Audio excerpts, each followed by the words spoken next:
Hi. Hi, everybody. Okay, I All think right. yeah, Don't worry that's about good. Hello, everyone. It's Natalie from Creative Makers. Thank you for being here today. I am so happy to see you all. I am sitting here today with somebody I didn't even know we had mutual friends. I just figured that out the other day. And this was another individual that I met at that group art show I was at. And I don't even know why. I was just like, you're interesting. I don't even know why. His artwork wasn't even present. It wasn't, It wasn't even there. It was And yet I looked at him and I was like, this is somebody I want to talk to. So without further ado, this is Malcolm Ian Cross. Thank you. Thank you for being here. Hello. Yeah, and I figured out afterwards that we actually have two friends in common, two people that I know really well, and one person that you used to work with, and one person that you know really well. Yeah. Very funny. And then our Awesome. paths have never crossed. Hey, Doreen. Nice to see you. Thanks for coming. Congratulations on your last chemo session, Doreen. Even Yay. that. Yeah. Good job. Yeah. Congratulations. Kick butt, right? Good work. Yeah. Okay. So Silvera's here. And I know somebody else. Oh, look, we've got 4 people. That's exciting. There we go. We're outside ourselves. We're on. We're on. It's happening. Yeah. All right. So I'm going to ask you my one question, and then everything goes from there. Okay. So the one question I want to ask is, what did creativity look like for you as a kid? How did it show up? For me as a kid, the younger version of Malcolm Ian Cross, the little Malcolm was the little Malcolm. He drew a lot. Yeah. A lot of drawing, colored pencils. Had a little book that I carried around with myself, and my favorite aunt, Auntie Grace, blessings to her. She really supported my artwork at the time. And then for some reason, I had a identity called the Fox.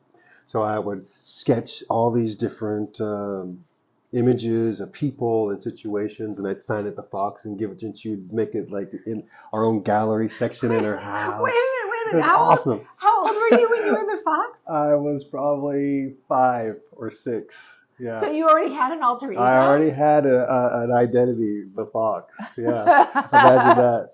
So it was all these little, policemen and fire people and dogs in this little book. And then I'd show my aunt. She's like, this is great. So I think the aspect of creation came through that way. My first expression was drawing and sketching, per se.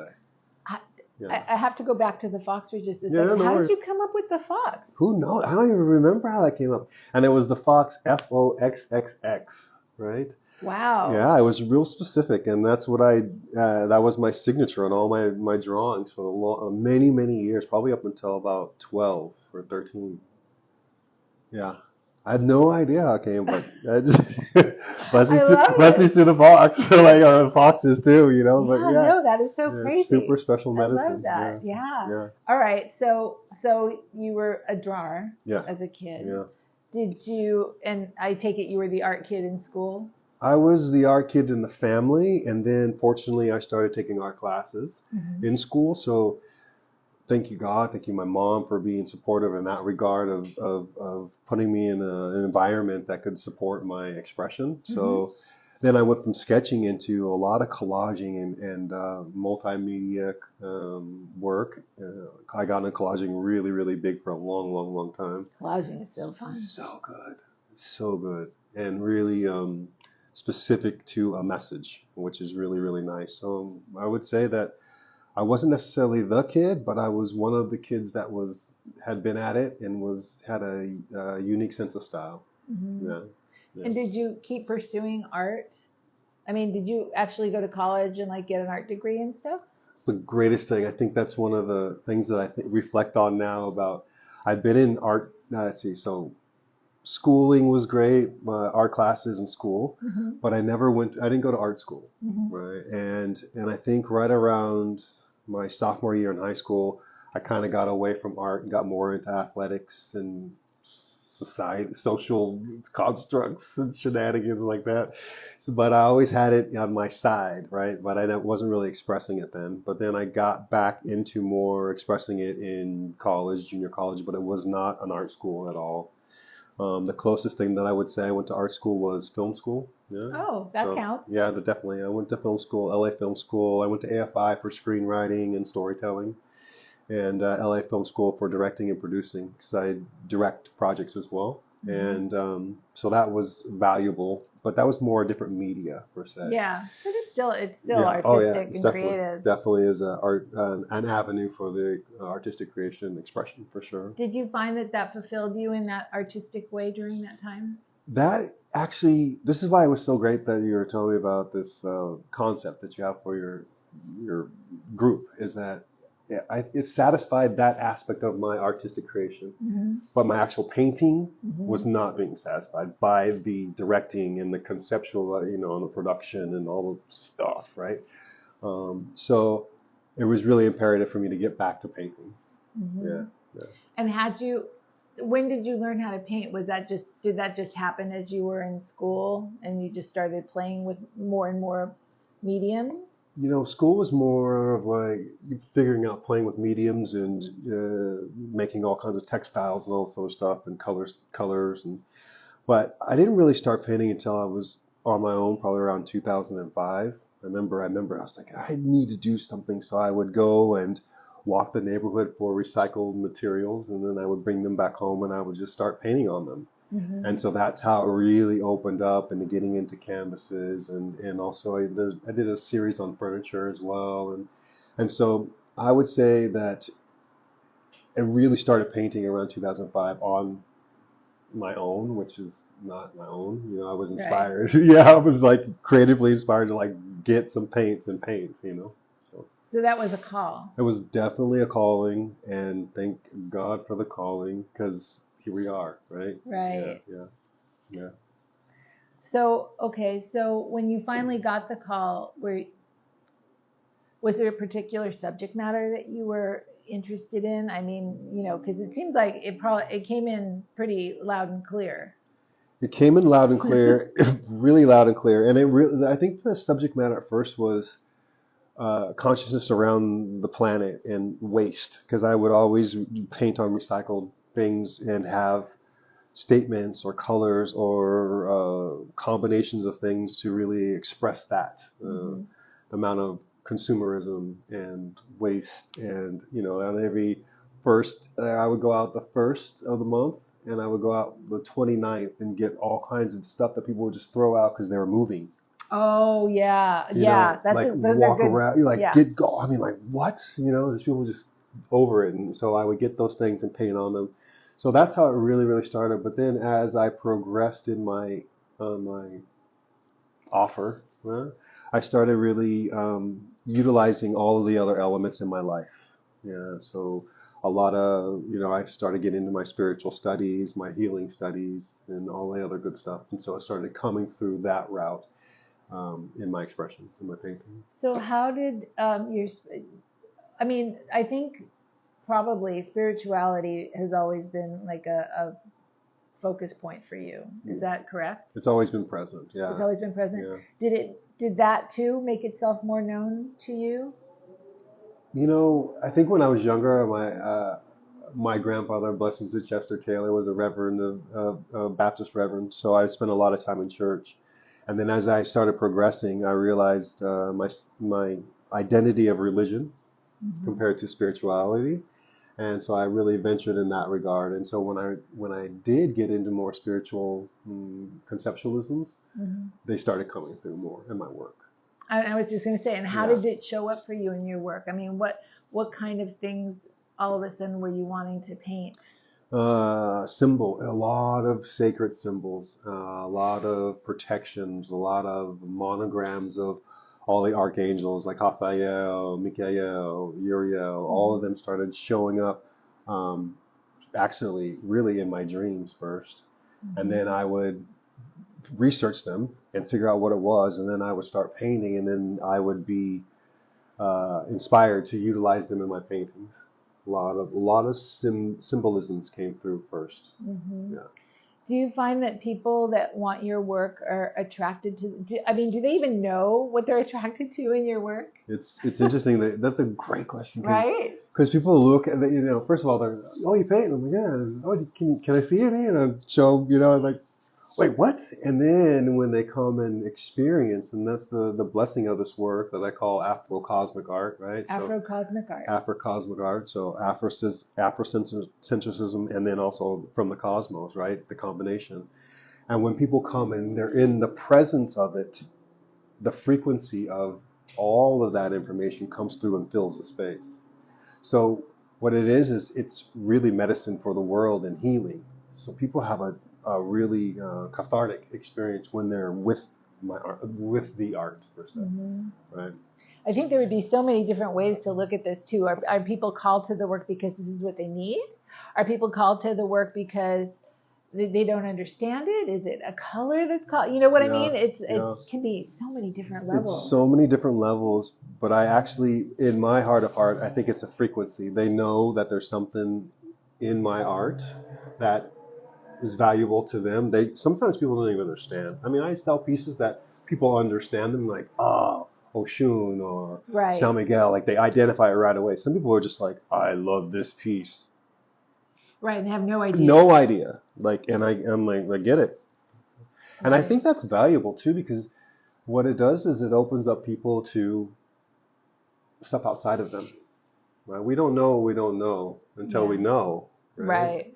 And so what they'll do is they have a feeling, actual feeling about what this piece is doing for them, and then they'll investigate per se. You know, they'll investigate. Oh, okay. Well, what is this symbol, or what does this mean? And then that opens up elements in them and more growth and expansion, which is the whole goal. When you tell me about the process of starting a piece, it comes obviously with an idea. There's something maybe that's been triggered by you in terms of dream or vision or something. Am I reading correctly? Absolutely. Yeah. And then you have the canvas in front of you. Then what happens? So, you know, like you said, do you have a process? I mean, everybody's got their process. You know, I tone my canvas and I draw it in and then I play with it or whatever. Tell me. So, you know, ultimately, like you said, either it's internal or external factors that are inspiring to create a piece.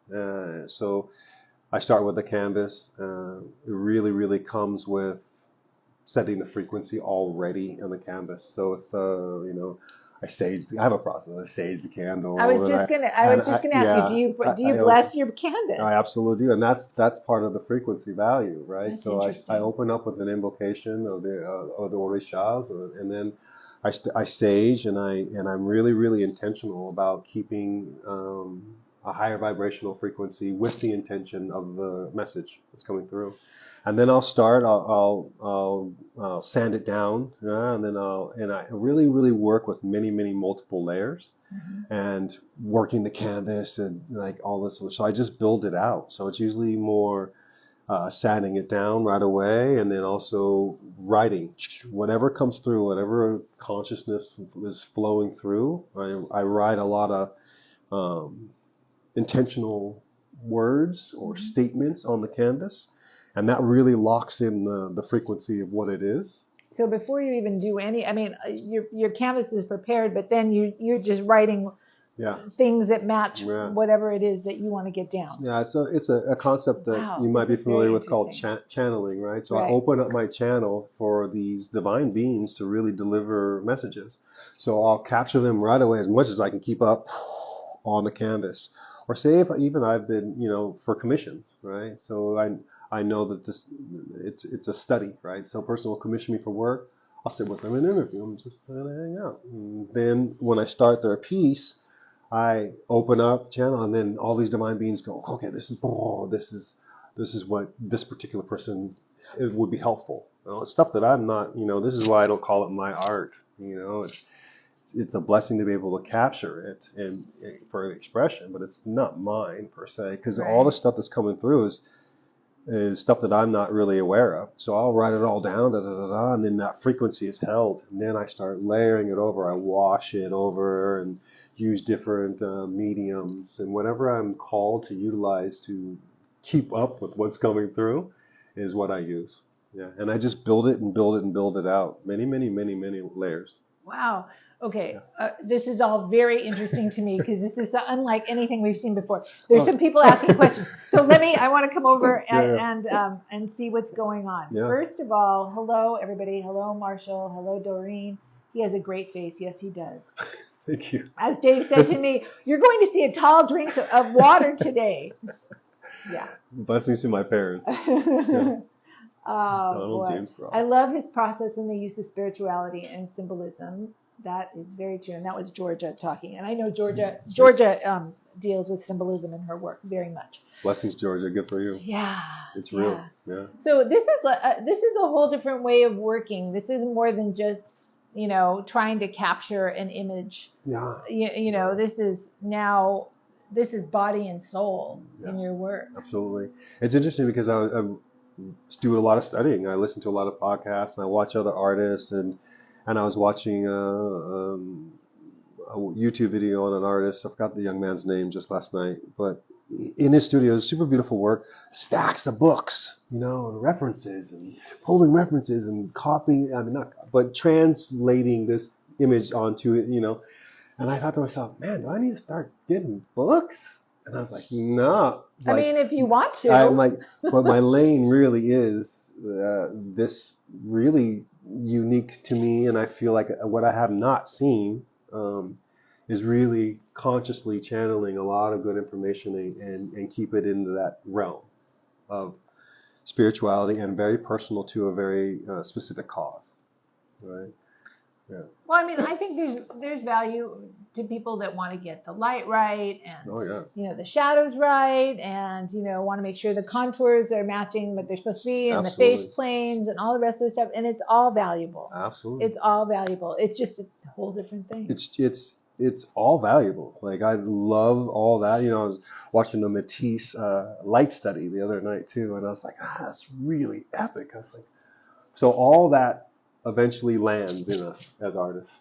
Right. And then it comes through in the expression, right? Yeah. So the color value, the mediums, all of that. So I keep on studying, but I don't say, well, what I see out there now is a bunch of, human forms. I think I'm going to start painting human forms. I'm like, it's not my lane right now. Right. But if as my art is evolving, and it comes through, then so be it. There it is. Yeah, so like you said, it's all valuable. It's all valuable. Yeah. And it's really beautiful. That's the blessing of art is it's individual and it's all valuable. Yeah. Do you want to pull a couple of pieces and we'll talk about them? Sure. Yeah. Sure. Go grab me a couple of things. Literally, we can start with this one. Okay. Well, you know what though? I'll get another one. Yeah, it's too big. It's so big. I'll get another. I have to I'll move get you some of guys my back to latest see it. ones that are. I'm just going to move you back so you can see it, but it's hard to see. But he's gonna get us something. Okay, I've also got more comments for you. Copy that. Ready? Mm-hmm. So Lynn says, your method really speaks to me. I felt called to be here today. Now I know why. My spiritual work is strong in my life. And why won't this thing let me see anymore? Oh, there it is. My spiritual work is strong in my life, but not yet in my art. Well, here's your opportunity. There you go. You get to do this however you want. Okay, so this is a piece that here, I'll hold and you talk. And so this piece started off in a dream state, right? And so people who have physically witnessed it now are talking about the activations that it has, their third eyes and their pineal glands and all this stuff. So what I really did was focus on just getting out of the way as a human being and letting all of it come through. And so you can see a lot of the layers and depth of layers and some of the symbolism that's in there. Here, I'm going to bring this up for them. You can keep talking. Yep, and a lot of symbolisms and parts of protection and cosmic eyes in there quite a few times. But you can see how many layers are in this. I mean, they just... layers on layers. And you can see where, and I love working the canvas to the point where even when I started, you can see it if you turn it around on the back. Even when I started this particular piece, I was called to use a piece of Palo Santo, and charcoal. And I just started writing, and the Metatron came through, which is an archangel. And so it actually burned the canvas, right? Which is all part of it, right? So then I turned around, and then as I was working on it, it just turned into the cosmic eye, right? So Oh, I see. Okay. all of these elements really just support the frequency of the canvas per se, right? Oh, there's even a hole right here. Exactly. You don't even There's really a hole know. in the Yeah. canvas. Yeah. Yeah, and those are all valuable to me in a sense. Right. Yeah. Exactly. Yeah, no, this is Yeah. really interesting. Now, in terms of color palettes, do you have a particular palette that you like to use, or is that always vary depending on the piece as well? It's all vary on the piece as well. I like you know, these are my latest pieces that are unframed and on the wall. But like even with this one, it started off in all golds. This is literally something that came through in a deep meditation for all the archangels. It started off all golds and blues, and then it got into this, and then I realized it was for this really special soul that I'm really, really good friends with. And so Amy, here's her name. So it kept on coming through, and then it started really building out for her, you know, in a sense of here's a cosmic eye for protection. These are some of her favorite colors, right? And so this is the way it just develops.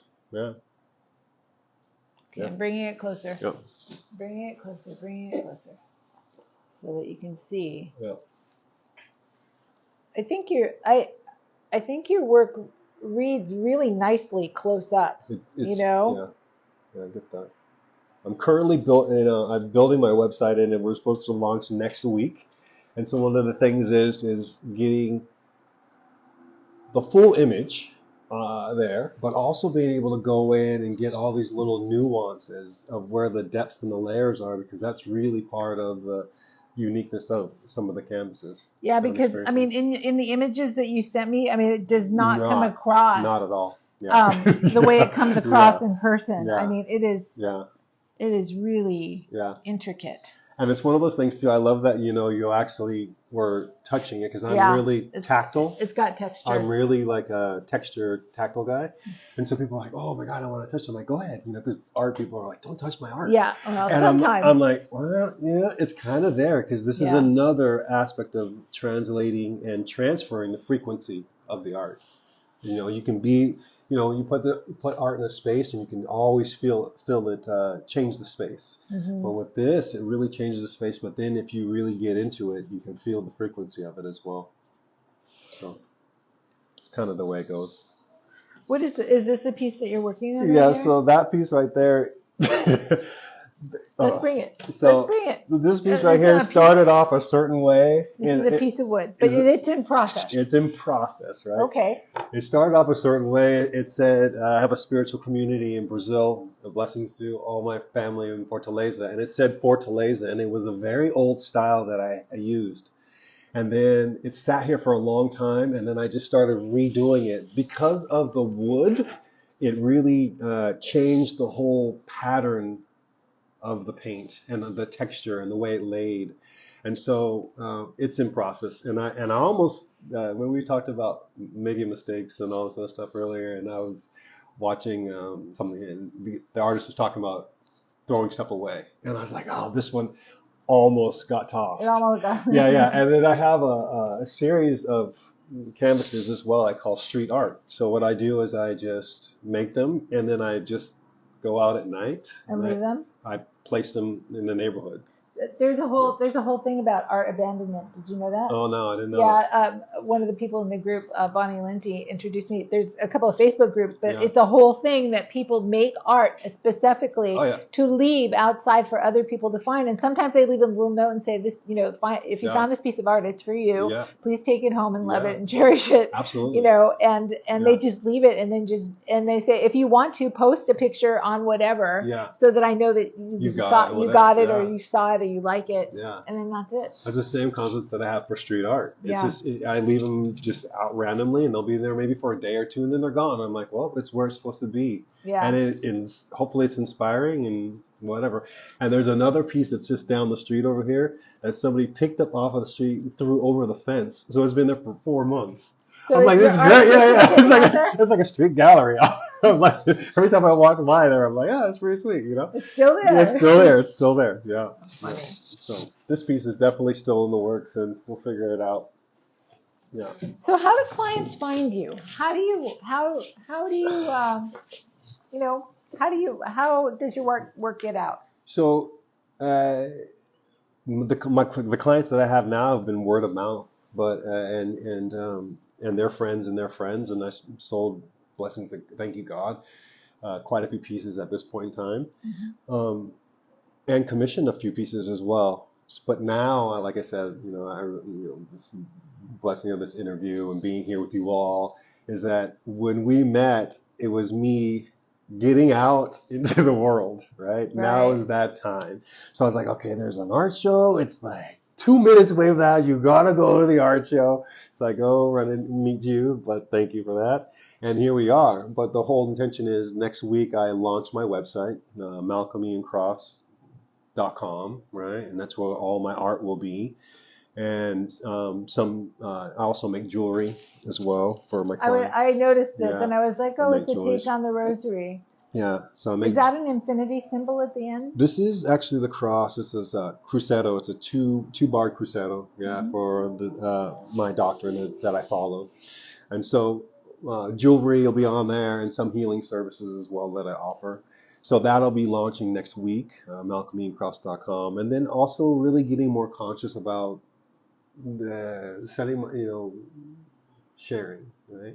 Starting to make more stuff for my Instagram page and getting out there and all that good stuff. Yeah, social media. Social media. I'm like, Sorry. I'm like, oh, okay, Sorry. here we go. Yeah. Here we go. It's Yeah. time, right? So It's time. social media is coming through really, really strong for me, and I think that'll really, really get more of it out. There's many pieces that are ready to go. I'm really grateful for that, and there's many pieces to generate still. So I'm looking forward for my website launch, and then just doing awesome interviews like this, getting out. Yeah. So you and I were talking beforehand, and you were telling me that one of the things that you do is that you actually provide like a spiritual service for people. People that are interested in wanting to connect better with whatever it is. Yes. Helping them get there. And I'm wondering about your clients, and do they often ask you for a piece of art to go with their practice? It happens often. Yeah. Especially after we work for a while. I do a modality that I received called expansion allying, which is I'm your ally for your expansion, right? So all the different tools and modalities that I've learned all these blessed years, and then after we work together for a while, they start really understanding the process of connection of whatever we're working on. And usually they ask for a piece that already exists if they come by here. A lot of it, especially coming out of pandemic, was phone calls and stuff. But now, opening up the space, they really are attracted to the work and the frequency. So now they're like, yes, I'll do this piece, or can you make me a piece specifically with this, and I'm like, oh, we can work, So it does happen, a lot. That's exciting. Yeah. That is very exciting. Do you, the spiritual work that you offer, do you offer it via Zoom or anything like that? I do. It's via Zoom, yeah, and look at technology. Yeah. I'm only asking because in case anybody asks. Oh, yeah.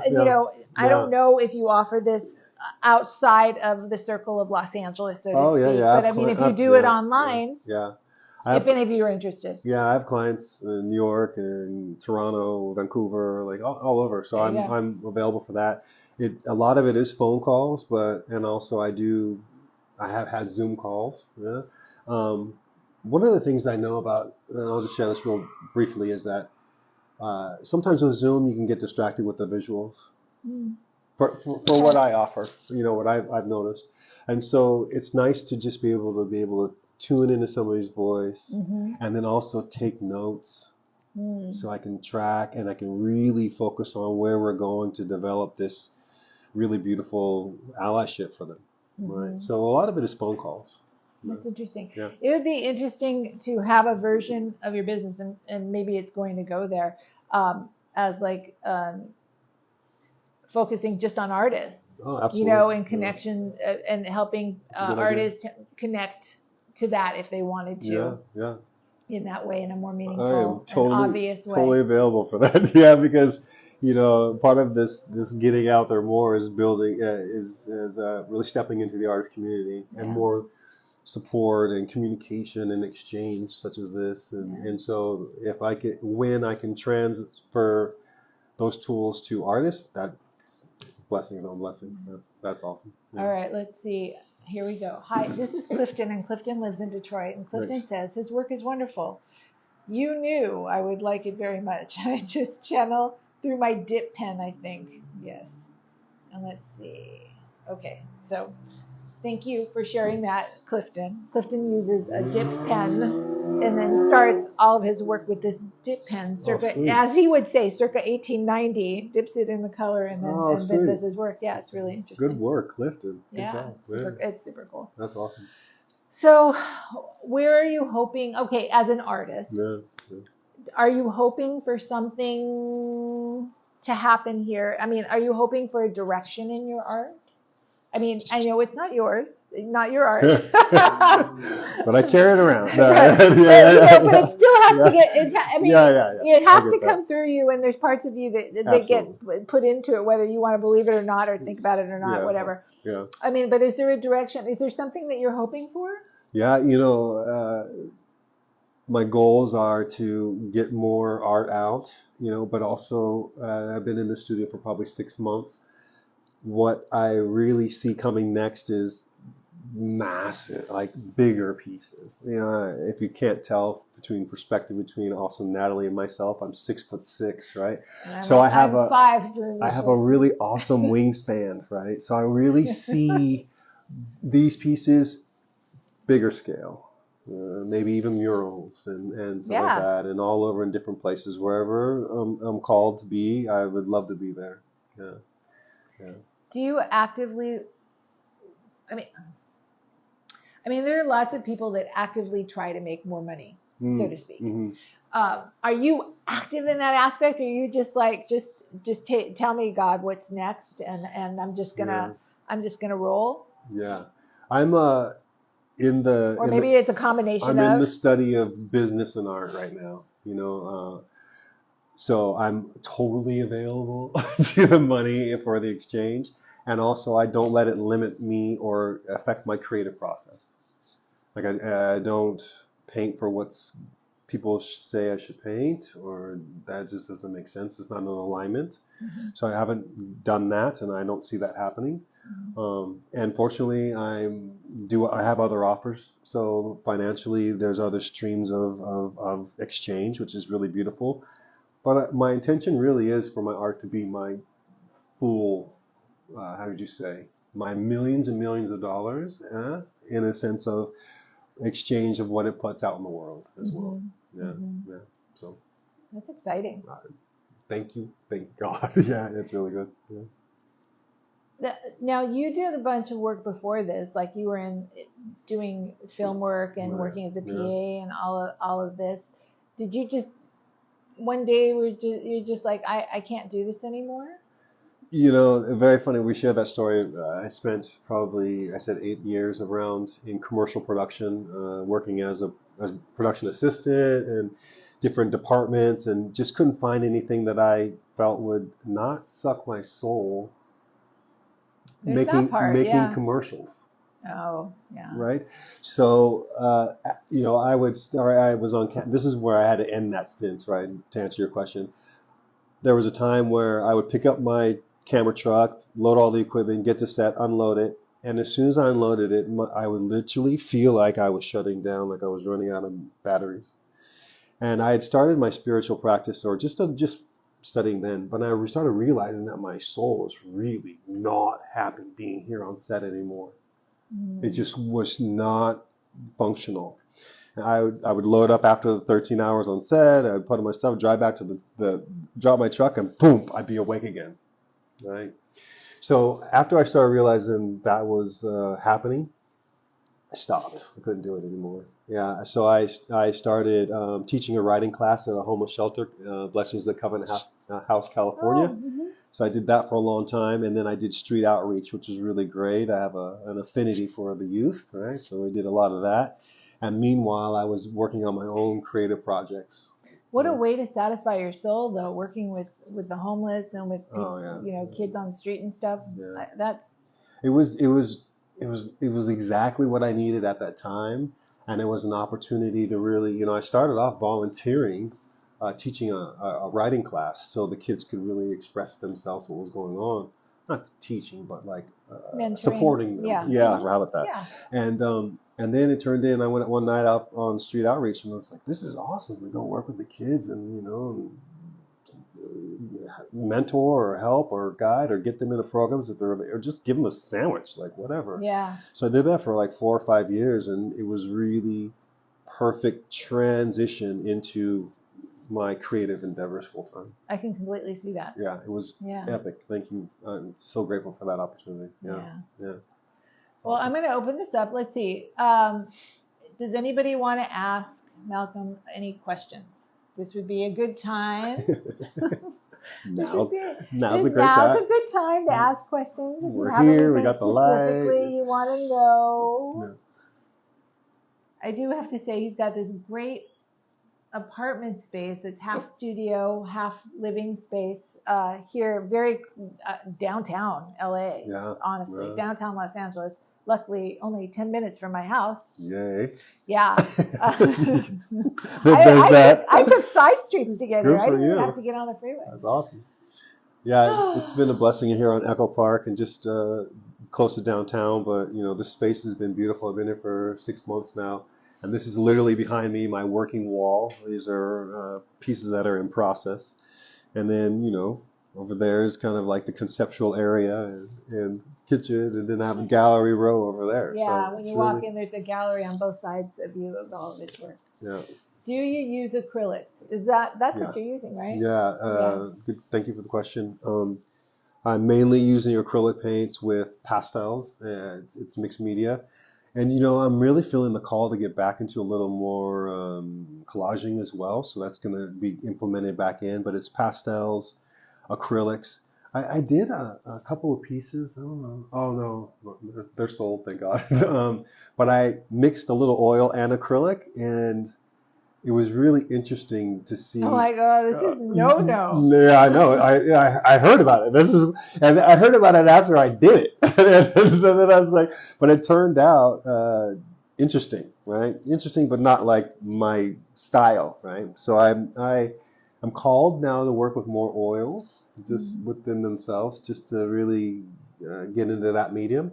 But right now I'm satisfied with acrylics and like I use all kinds of different gels and different mediums. I'm like looking at you and I keep hearing the word encaustic. Tell him about using encaustic waxes. There we go. Yeah. You might want to, especially, you might like putting it down and then cutting into it, for texture and to reveal color underneath and stuff. You might like that. I'll look into it. Check it out. I am totally available. Cold wax. Cold wax. Cold wax. Okay. Yeah. I'll look into it. You mix it with oils and then. That sounds awesome. Yeah. Because there's a medium that I use that's the same way. I put a pigment in it in the medium, and then I put it on, and it gets a little more of a translucent quality, and I can remove it to show other things under it, which is pretty awesome. But it dries pretty hard, per se. Yeah. What medium is that? It is golden medium. It's right over there. It's just regular medium. It's like a white. It almost looks like a white paste. Oh, but it disperses the color so that it's more so when you mix the color in there, when it dries clear. So that's the color, right? So it gives you, actually is this right here. So it gives you texture. Yeah, it's actually this kind of piece right in here.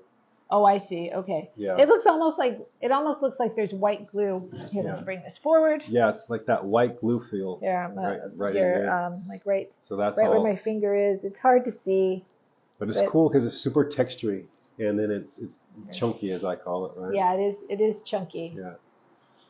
Yeah, it is chunky. Yeah. There's somebody in the group that's works with plaster on canvas. On canvas? Yeah. That's pretty epic. It's pretty. Pretty cool. Very cool.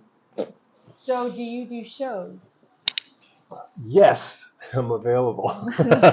Have you done any lately? I haven't done any lately. I've been in, had 2 pieces in 2 different shows, but I need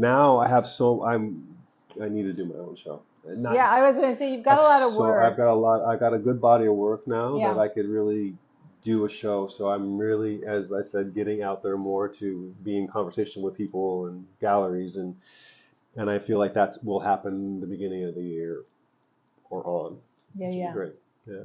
So All right. So I'm gonna fascinating method. Thanks for sharing. Thanks, Doreen. you're welcome. I want to meet this gentleman. He's freed me up a bit when I need it. Well, are you going to come to LA? Yeah. Or reach on, out, Clifton. or reach out. Yeah. You know. We'll figure a way for you to reach out to Yeah, him, and yeah. then you can talk to him personally if you Yeah. Please do, Clifton. That'd be awesome. And how do you sell your work? Well, I think I mean we already talked about this. People come over in connection with your spiritual work, right? And then or sometimes they're connected in that way. That as well, and then also I have friends that love my artwork that have purchased it, and it's in their homes, and then their friends come by and So see. word of mouth. And word of mouth has been really my friend right now currently, and motivating me to get my website done. Right. I was going to say, because I know that your work is, I mean, other than your Instagram, you don't have anything else. Yeah. And I don't see that your work is really for sale on Instagram, although I'm sure people can reach out at that point if they see you post a piece of work, say, hey, is this for sale? And as we talked about earlier, I'm getting better at the social media aspect of it. He swore off Facebook for 6 months, and hence you will not find him on Facebook. So I had a Facebook account for many years, and it just was, I got the clear message that it was time to let it go in this new iteration of my life. So I'm taking a Facebook diet, and then I'm launching a new page, but a lot of it is on my Instagram, Malcolm Ian Cross _art. And then I post my paintings up there, but I don't really say, my intention now is to say, this is my process, this painting, and it's available. DM me if you want it. Also, I think posting, letting people know exactly your process and what the work means to you and what the intentions are really valuable in getting work to people and having people get interested. Because it's one thing to just look at it, but it's another thing to know the story behind it. And this is what really calls people when they look at this and they say, oh my gosh, this is all about power and my connection to it or my fight with it or whatever. Then it becomes a whole nother thing. Yeah. And as I was constructing the website, working with my web designer, thank you, Javier, one of the things that I realized is I was writing all these descriptions of how I received this painting. And then I also realized that sometimes giving all that information may limit somebody's perception of the painting, which is not right. So there's this fine line of sharing how I was inspired to capture it, but also just letting people bring it in. Like I have a piece that super powerful, Transcendence. And it was right around the time of the murder, of Mr. George Floyd. And I had a studio downtown on Spring Street, and there was a lot of activity. And so there's a lot of protesting. And so it was right on Spring Street, and there was 50 cop cars rolling up Spring Street. And it resonated through this building. I was up on the 8th floor, and it just resonated so much that I actually literally had a cathartic experience of tears and shaking. And so I got a canvas immediately, and I started just writing all the stuff in. And then I really received that, like all of the murders that had happened to black and brown people, for the concept. So I started, what came through was all these nooses, like all in red, white, and blue, right? And then after that, I sat with that for a long time, put it to the side. And then I thought it was done. I kept on adding it. And then I got a list of names that had lost their lives in that regard and put their names in it as well, worked them in. And then it sat for a long time. And then I brought it to my next studio up in Silver Lake before I got here. And it just wasn't done. And I sat with it for a What long happens? time, and I would just look at it, and it's just okay. So then finally, I had a opportunity to be in a meditation, and it came through. This vision came through of how those souls really. It's not about the murderers of the souls. It's about the transcension of what they did to upgrade humanity, right? So then all of this other stuff developed over it, and that was like a year process, and it's really one of those pieces that I'm exactly like you said. Like it's a great story, so people love the story of it, but when they stand in front of it, they're like, what is this? Because it's not heavy in a way of loss. It's the transmutation of their life into the expansion of humanity, right? Everybody's got a role, right? And Yeah. that was their role, right? So some of the pieces come along like that. Right? Yeah, I hear you when you're saying, you've got to be careful about what you tell people to think about your work. Yeah. Because what you think about it may not be what everybody else sees. And I think there's been a couple of people in the group that have had that exact thing. They did a piece from anger and fear and just getting it out of their system. And then somebody else falls in love with it because they love the colors or they love the energy of it. And it means something completely different to the person who did it. But the person that fell in love with it is just in love with it. Yeah. It's a whole. So I mean, to say to them, I made this picture because I hated something. It changes the whole vibe. And then, I mean, you risk the person not being attracted to it the way they were, and not for a good reason. I mean, there was no good reason for that. I totally understand that, and it was one of those things that I thought it'd be, this is how it happened, but then after a while I realized, so now I don't write those details out, and that's not going to be on my website. Right. Because I really want people to have their own authentic experience, and whatever is inspired in them to feel, then that should be their own authentic experience through the artwork. Right. That's where we're at on that. Yeah. Okay. It's the energy. Thanks for your perspective. That's Welcome. from Patty. Hi, Patty. You're welcome. Let's see. You're amazing humans sharing the real honor of those lives. This is very true. All right. Well, friends, I think we're going to close this up. Do you have any parting words for people watching? We were talking about that earlier, right? We were talking about... we were talking about lots of things I know, earlier. but one of the things in parting words is about, as a creative force, this creative aspect inside of us, it's essential that you must express it. And it's never too late. It's never, not good enough, or not doesn't sound right, or doesn't look right, or whatever.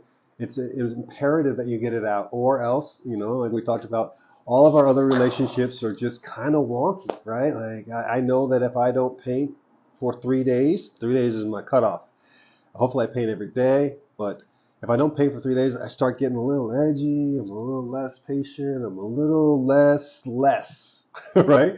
But when I'm in my creative expression, I am super connected, I am super present, and compassionate, and child of God, all the good things, right? So what I would offer is just start and keep going, right? We talked about we talked about the fear and how it's a construct, right? A construct of us not doing because of the fear of interpretation or lack or whatever.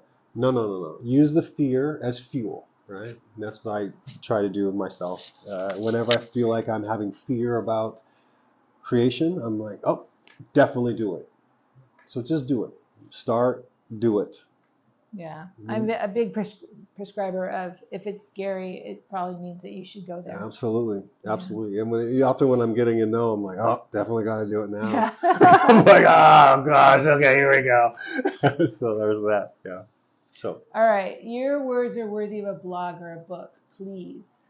Says Patty. Thank you, Patty. I have a feeling that this might be coming. It's coming. It's coming. Yeah, it is. Thank you very much. Yeah. Okay, friends. Thank you for being here today. I appreciate it so much. Thank you so much. You're welcome. Thank you, Natalie. What a lucky thing. Happy Sunday. Yeah, happy Sunday. Yeah. All right, you guys. Have a beautiful day. I'll see y'all later. Bye. Oh, I'm watching for the first minute. I don't know if I'm united. United? United. United. Oh, this is Silvetta. Silvetta, don't worry. It'll be posted in the group later. Okay. Bye, guys. Bye, Doreen. See you later.